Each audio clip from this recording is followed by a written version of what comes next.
estamos acompañando esta mañana Camila Adames Arias, Rubén Darío Murgas, Eduardo Lingüen y este servidor Guillermo Antonio Adames. Camila, ¿cuál es el tema que vamos hoy a manejar? Bueno, sigue creciendo un poco la incertidumbre alrededor de la planilla estatal, ya que surgieron reportes de cómo aumentó incluso en el primer trimestre de 2024, a momentos en que tú comúnmente llamas el ocaso del gobierno. Y por ejemplo, eh, según un informe de planilla de la Contraloría, hubo 5.379 nuevos funcionarios por mes en el primer trimestre del año. O sea, fueron 16.000 en total en el primer trimestre, muchos de los cuales son eventuales. Entonces, esto ha generado una serie de cuestionamientos. Incluso ayer, en la Comisión de Presupuesto, fue el viceministro de Economía y Finanzas y fue cuestionado por el diputado Juan Diego Vázquez en un video que ha estado circulando bastante sobre, sobre este tema y sobre cómo el Panamá no ahorró, o sea, no se le depositaron, por ejemplo, los fondos al Fondo de Ahorro Panamá, pero sí se despilfarraron en planilla.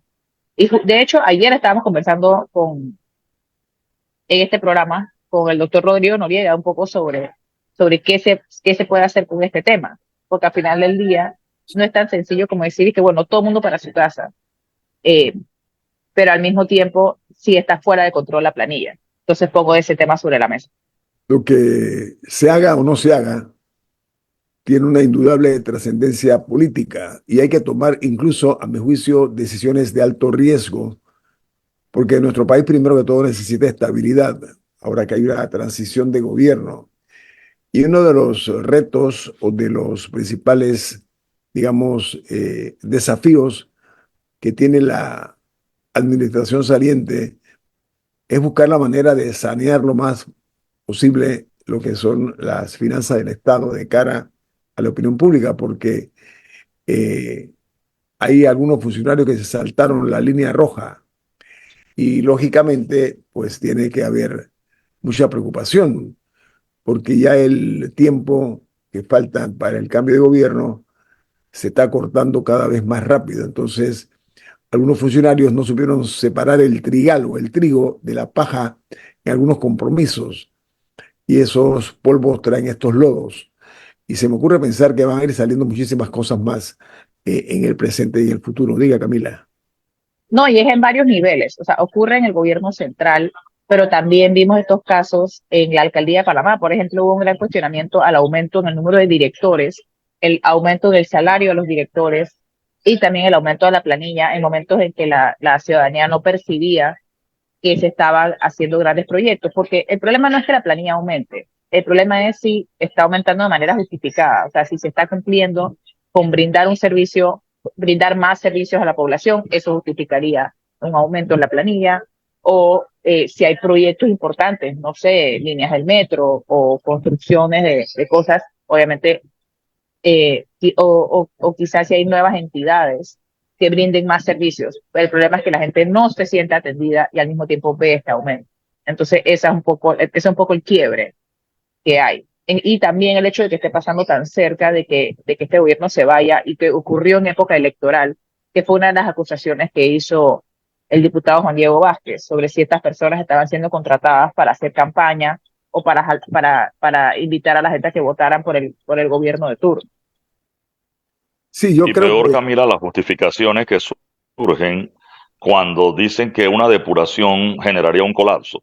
Es decir, hay voces que hablan de los 4.000 y tantos empleos que se perdieron de la mina, hay quienes extrapolan eso a 40.000 indirectos, y que si tú depuras la planilla estatal, vas a dejar otro montón de gente que se van a sumar a esa masa de desempleados.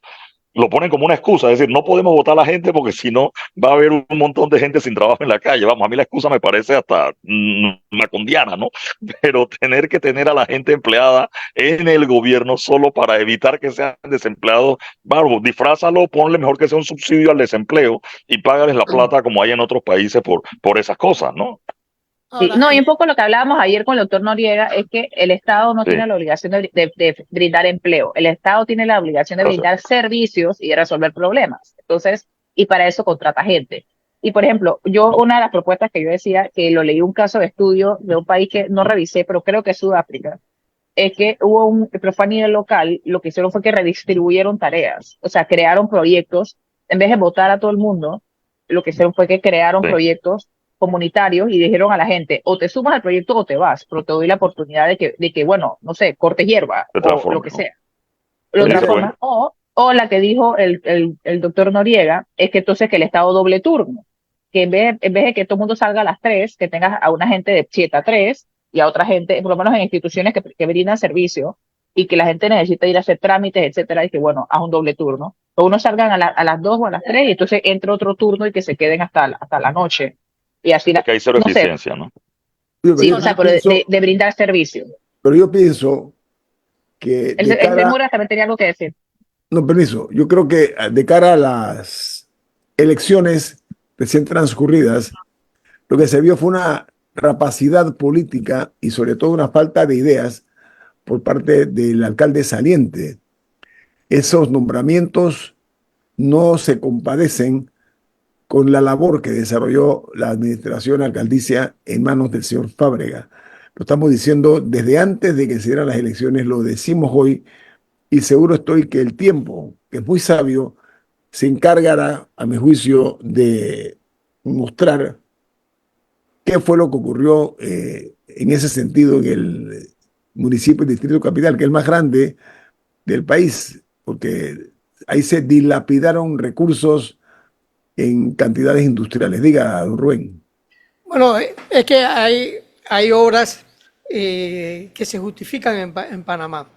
Digamos, nosotros ya tenemos que estar pensando en una obra que va a costar millones de dólares, que es el metro que cruce el canal, que cruce el canal de Panamá.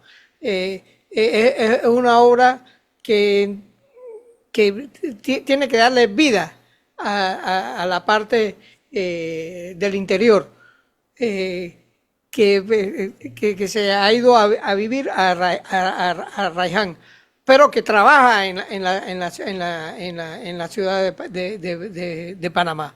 Entonces, esas cosas nosotros tenemos que prepararnos, porque tenemos cosas que no las tienen otras ciudades de América Central, como las tenemos nosotros, y que es un problema serio. Yo recuerdo cuando en 1962 se inauguró el Puente de las Américas, que fue una obra, porque antes se cruzaba el canal, y Camila, para que lo sepas, se cruzaba el canal con un ferry, porque Que no hay había razón para que puente. haya desaparecido. Sí, Que no hay razón para que haya desaparecido. Uno debería poder llegar a Raiján en ferry. Una claro. alternativa, por Sí, supuesto. se puede hacer y como paseo turístico también para los de recuerdo. Pero bueno, esas son las cosas que nosotros tenemos que tener claras, que tenemos un país que no se parece a nada de lo que hay en Centroamérica. Mira, pero lo primero que no se parece es que este es un país rico, con gente muy pobre.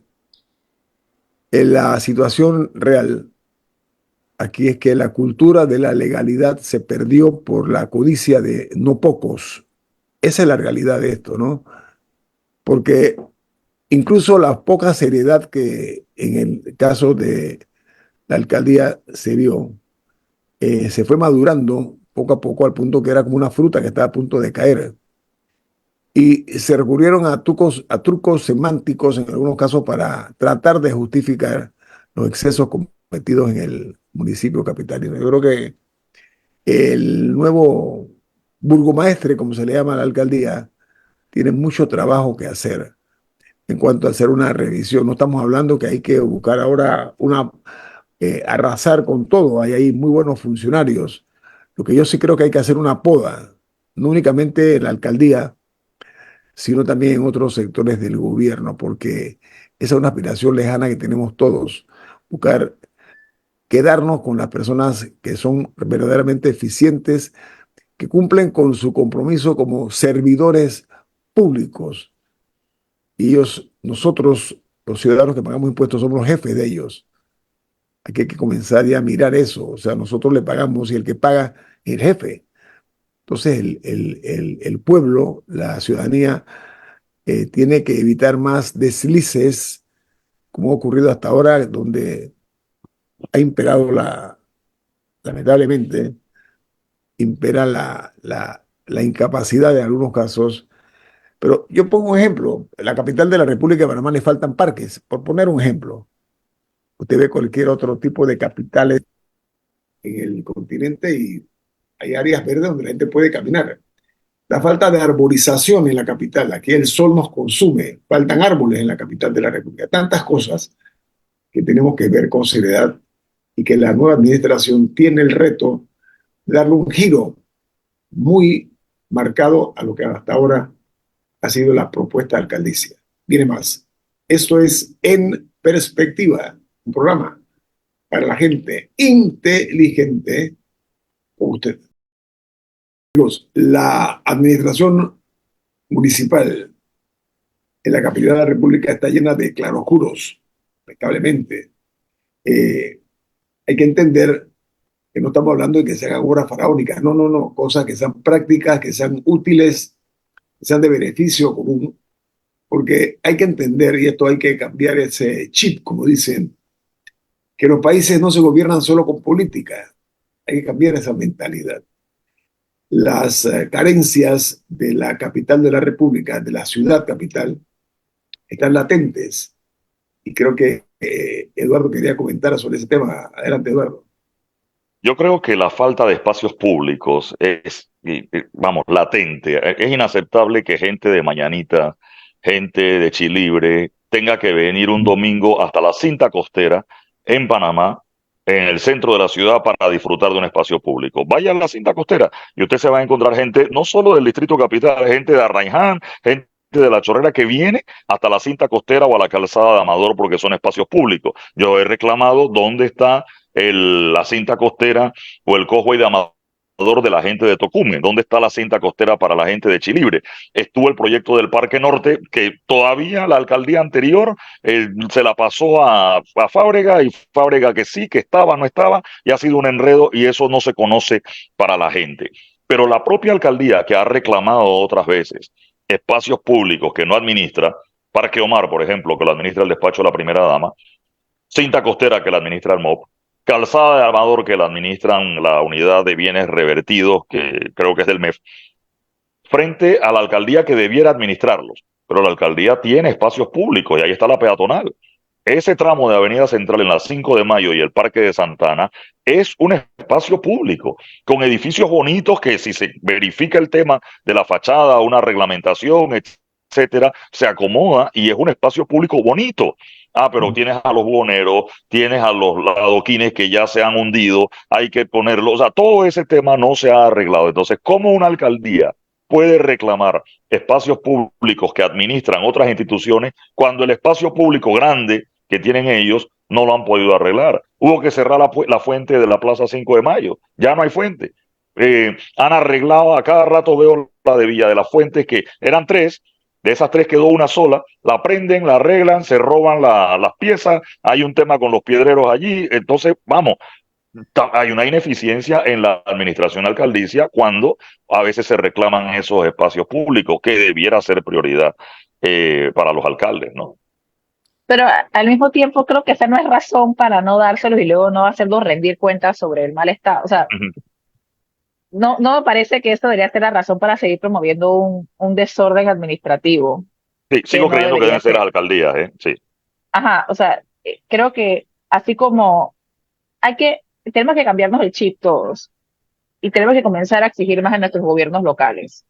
Y con eso me refiero tanto a los alcaldes como a los representantes. Y para eso sí tiene que haber una organización por parte de la gente y creo que ocurrió un poco en esta alcaldía, que se trató de hacer el proyecto de la playa, se trató de hacer el movimiento del mercado del marisco, y fueron las propias comunidades, y hay un tercero que no me estoy acordando cuál es, son las propias comunidades las que salieron a decir, no, tú no hiciste la consulta y tú no hiciste no sé qué, y en este caso pararon proyectos que no iban acorde con lo que quería la ¿Y, comunidad, y, y a dónde? pero creo que Es eso, decir, pero creo que eso, Camila, ¿y a ajá, dónde? El caso de la playa, en la cinta costera que ya es espacio público. Vamos, la playita en Pacora, que por ahí se meten un poco de narcotraficantes y de droga y allanamiento, arregla eso y haz una gran playa en Pacora y acomódala para que la gente entonces tenga un espacio público en Pacora y no tenga que venir hasta la ciudad o hasta el centro de la No, ciudad, porque Pacora es parte de la ciudad de Panamá. O sea, ¿por o qué no más tienes un fácil, parque termina bien forestal el Parque en Norte. Chilibre? Gracias. O termina el Parque Norte. O en Chilibre, ahí estaba el Avalon. Ahí busca la manera y todos esos terrenos que tenía el Avalon atrás en convertirlo en un gran parque municipal y que la gente lo utilice. Cómpraselo a los dueños o haz un canje administrativo, una figura no permuta. Algo se puede hacer con eso también. Pero yo creo que lo importante aquí Espacio es, ahí. hay que dar un giro a lo que ha sido hasta ahora la administración alcaldicia, la autoridad que tiene la responsabilidad de la capital de la República, porque un pueblo sin memoria es como una persona con Alzheimer, es lo mismo. No podemos olvidar la cantidad de promesas que se hicieron que se iba a hacer esto. Hemos visto muchos funcionarios de ideas cortas y de lengua larga, ¿no? Hablan mucho, pero no hacen nada. Yo creo que aquí lo importante es amiglar, saber entender, tener una capital mucho más amigable, más amistosa. Aquí hacen falta, por ejemplo, monumentos. Nosotros en la capital tenemos muy pocos monumentos.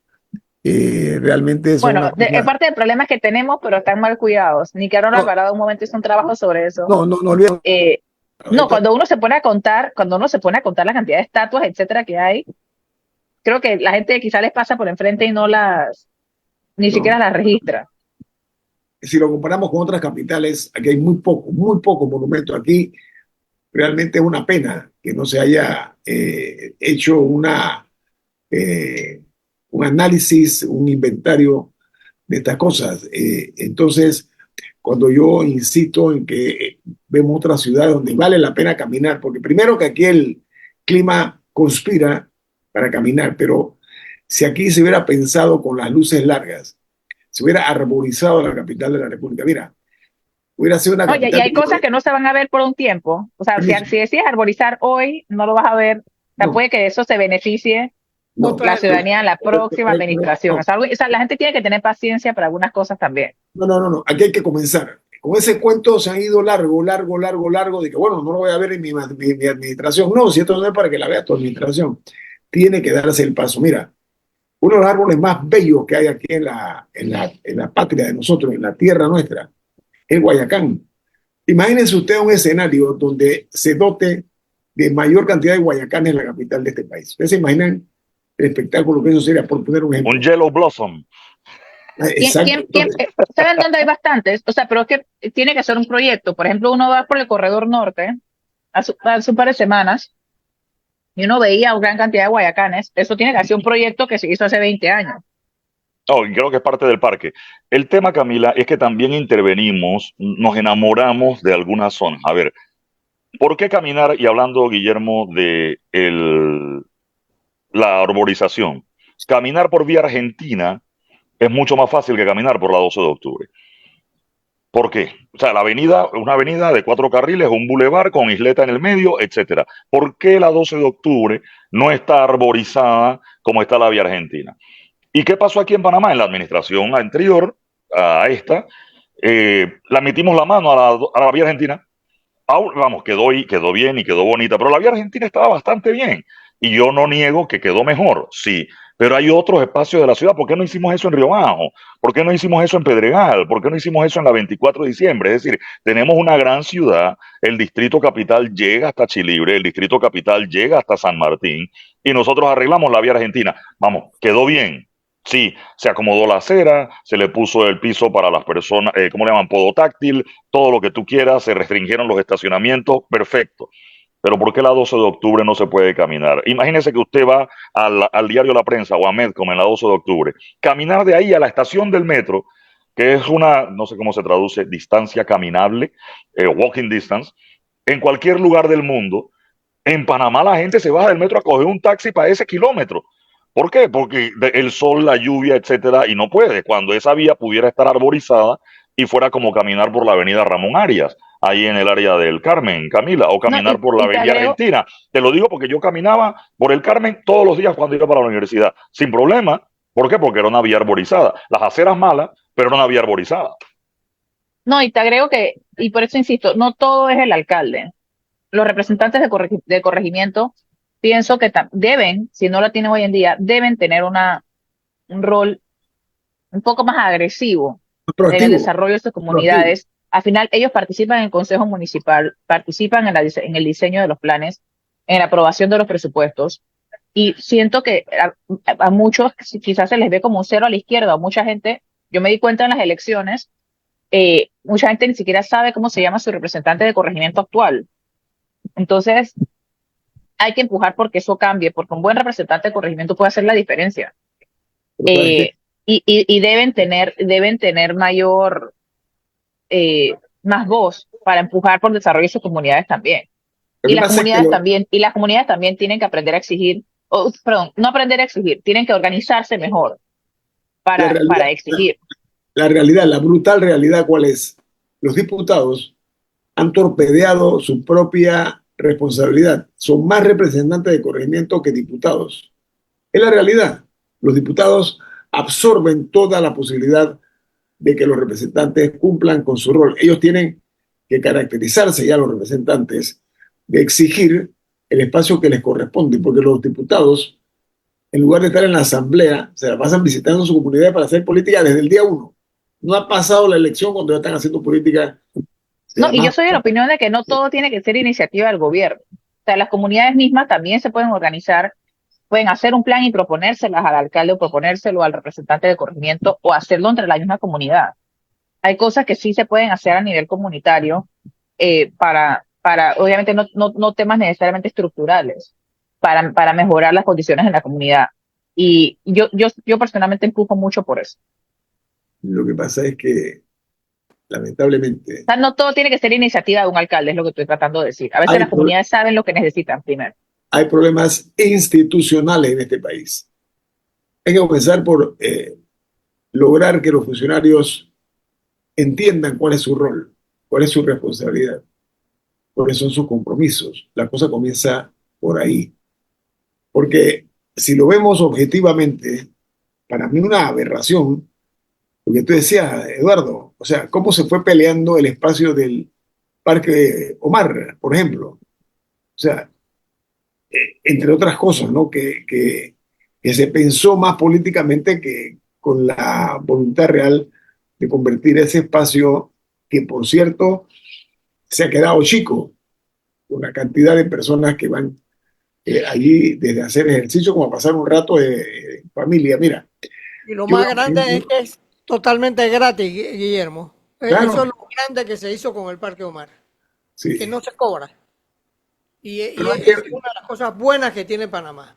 tiene que haber una resistencia cívica a este tipo de actividades, que algunas son non santas, ¿no? Hay que entender también. El nuevo alcalde, que es un hombre joven, podría revolucionar un poco o mucho lo que hasta ahora fue un acto de pereza mental por parte de algunos, ¿no? Que deben estar más comprometidos con ver cómo hacemos de esta capital de la República, esta ciudad capital, una ciudad que sea verdaderamente para beneficio de los que vivimos aquí y de los que nos visitan.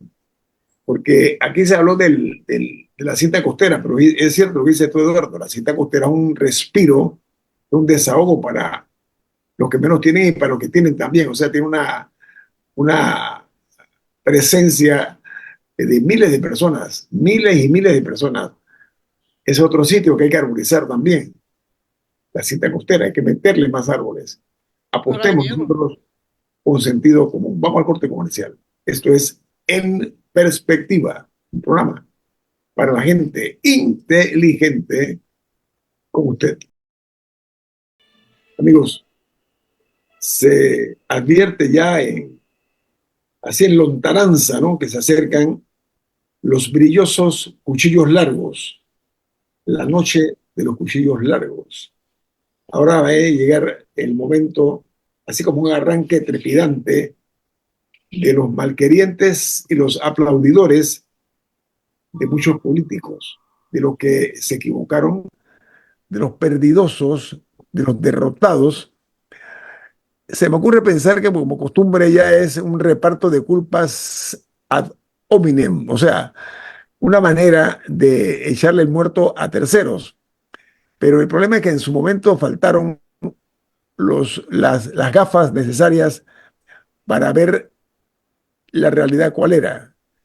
Aquí en la política, muchos utilizaron lentes de sol, lentes oscuros de noche, lo cual no les permitió. Otros sufrían de estrabismo o de ceguera. El poder logra crear ese tipo de ambiente. Vemos que ahora viene sin la menor duda de lo que son los relevos. Lo que hay que ver es lo siguiente.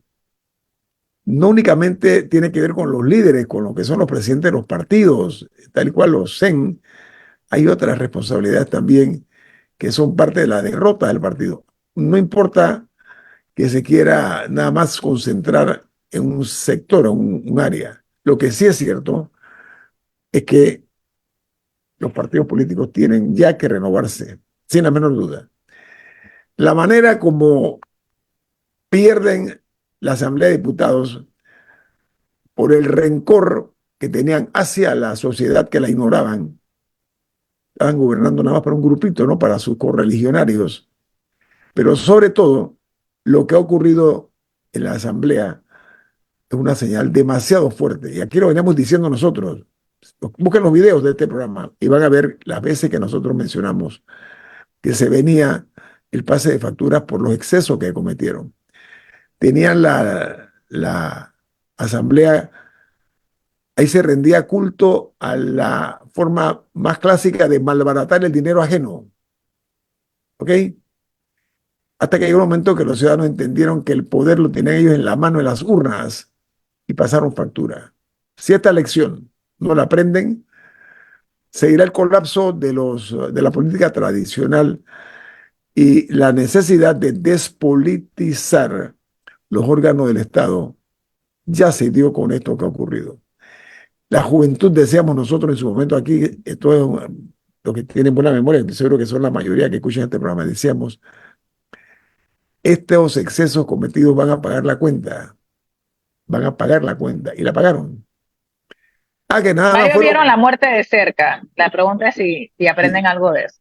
sí, entonces ahora, a lamerse las heridas, eso es lo que es, porque la derrota generalmente de pocos, la victoria es de muchos, o a la inversa.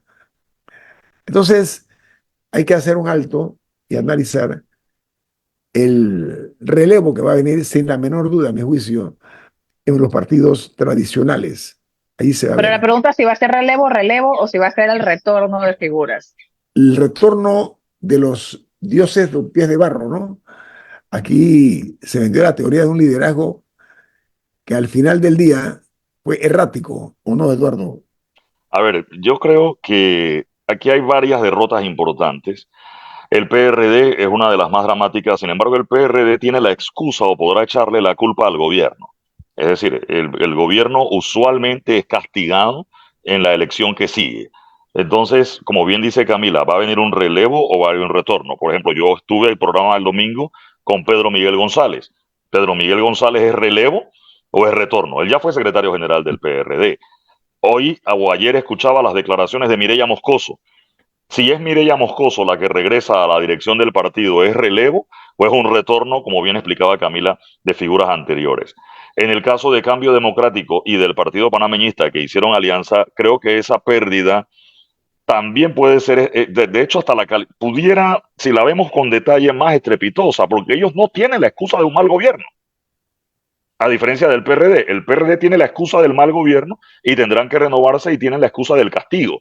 Sin embargo, Cambio Democrático y el Partido Panameñista eran oposición y quizás por no jugar el papel de oposición al nivel que se correspondía, no voy a decir que no lo eran, pero quizás al nivel que se correspondía, con las transformaciones esas que se requieren, entonces también están pagando una factura importante. En el PRD, la democratización del partido en un momento fue lo que los ayudó a regresar en el año 94 y a volverse un partido poderoso.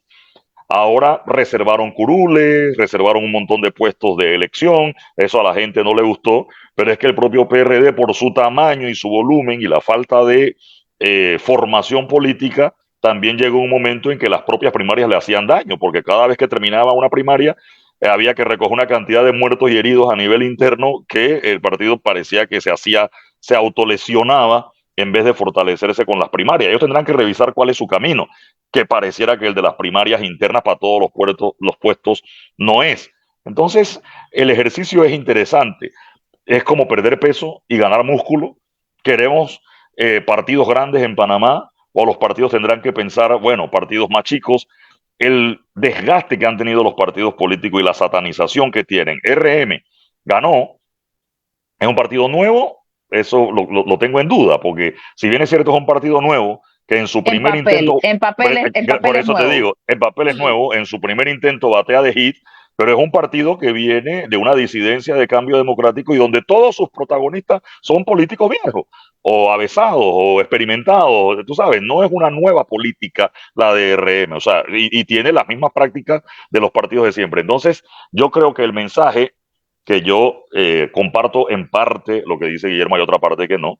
Hay un mensaje fuerte, 20 diputados de libre postulación, yo creo que eso en el mundo no hay parlamento con 20 diputados independientes o de libre postulación. Aún así, la mayoría de los diputados es de partidos políticos. Es decir, tenemos 51 diputados que no son del mismo partido, pero sí son de partidos políticos y de partidos políticos tradicionales. Eduardo, la Sí, me H de gustaría agregar, diputados, Eduardo, permiso, Camila, la H Sí, de diputados hay que analizarla. sí, Ojo, la H, mucho la cuidado. H, sí, Uno, eliminémosla. dos. La otra realidad es que aquí hubo un despliegue de millones de dólares en campañas de diputados. Miren lo que estoy hablando, ¿eh? Un despliegue. Aquí hubo diputados, tengo información, ¿eh? Que compraron buses para sus campañas. Eso que le llaman coaster. Yo tengo la información. Se gastaron millones de dólares, que no sé de dónde, porque un hombre que gana $7,000 al mes, por 5 años tiene los números y no cuadran para nada. Entonces, la pestilencia que se siente, yo siempre digo que es un tufillo, ahora voy a cambiarlo para pestilencia, sobresale.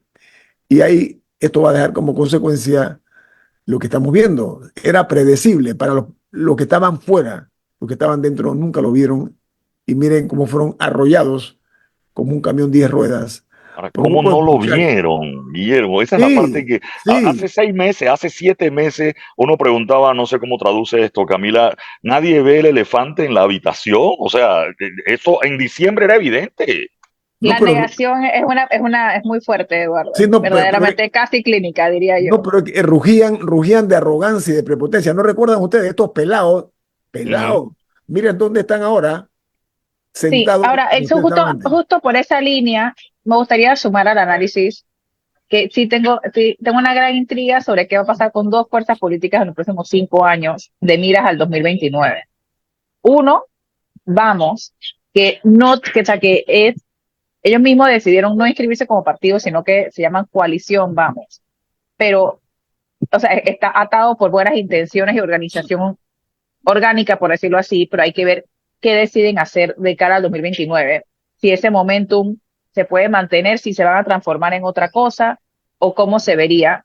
Y eso va a tener mucho que ver con la actuación de los 20 diputados en estos 5 años, de las decisiones que tomen sus dos líderes principales, que son Juan Diego Vázquez y Gabriel Silva, de cara al 2029. Y diría que, o sea, son esos dos elementos, pero también tienen que ver cómo mantienen ese momento, pues, que no va a ser tan fácil cuando ya estás en el poder. Y el segundo que tengo la intriga de qué va a pasar con es Moca, porque Moca también llegó a esta elección como un partido nuevo, si bien era un partido formado por un movimiento, así como vamos, lo fue en la ocasión anterior, que por lo menos a nivel presidencial, en teoría, pudo mantener y aumentar un poquito su caudal, pero claramente le faltó un trabajo a nivel local, que hay que ver qué hace Moca con todo lo que hizo, que solamente consiguió 3 curules en la asamblea y bueno, algunas alcaldías, algunos puestos en nivel local, pero ellos también creo que tienen que hacer una reflexión y ver cómo se presentan de cara, qué van a hacer en estos 5 años y cómo se van a presentar de cara al 2029. Bueno, tenemos que irnos. Lo que hay que ver con luces largas es que los partidos están sumidos ya en batallas internas. Allí vamos a ver cuál va a ser el saldo que va a dejar esta derrota, sobre todo en los partidos oficialistas y en otros también. Bueno, viene Lorena Castillo, la periodista Lorena Castillo, con su programa apenas termina En Perspectiva. Así Sí, que, Camila, tiene altavoz. En altavoz. altavoz.